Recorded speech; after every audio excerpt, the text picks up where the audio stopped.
Ja, nu skal jeg vise jer, hvad en bryg er. Prøv at høre her. En bryg, ja, det består så af tæller og nævner. Tælleren den er...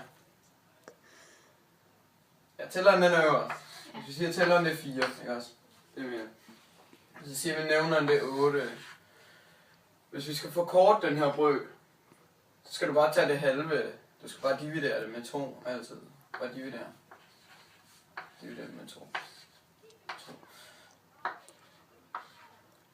2. Sådan. Og det giver så 2 fjerdedele. Den kan du dividere med 2 igen. Det giver 1 halv, faktisk. Du kan dividere, eller du kan få kortbrygger, som det jo hedder, så meget, at de ryger helt ned på en tredjedel, en halv, en femtedel eller sådan noget. Helt ned til 1, faktisk. Det er mega genialt. Du kan også forkorte, ja, du kan forkorte alle brygger. Nu skal vi forlænge brygger. Det er faktisk også meget sjovt. Jeg skal lige tage den sammen. Du skal bare tage det dobbelt. Vi tager den bare herovre. Så skal du så bare gange med 2. Gange med 2. Som giver 4. Nej, det giver 2. 2, 4. Og så bliver de ved. Og så er det 4, 8. Og så kan du se, så er den sammen her.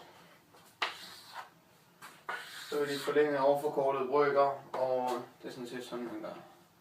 Ja, i dag vil jeg vise en brygger. Helt overset af en bryg.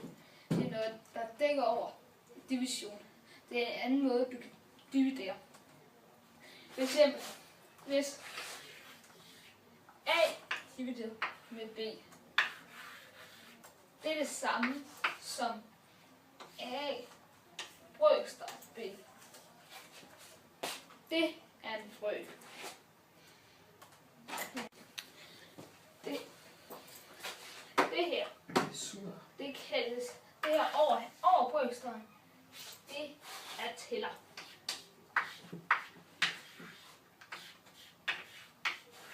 Det er nedenunder brøkstregen, det er nævneren.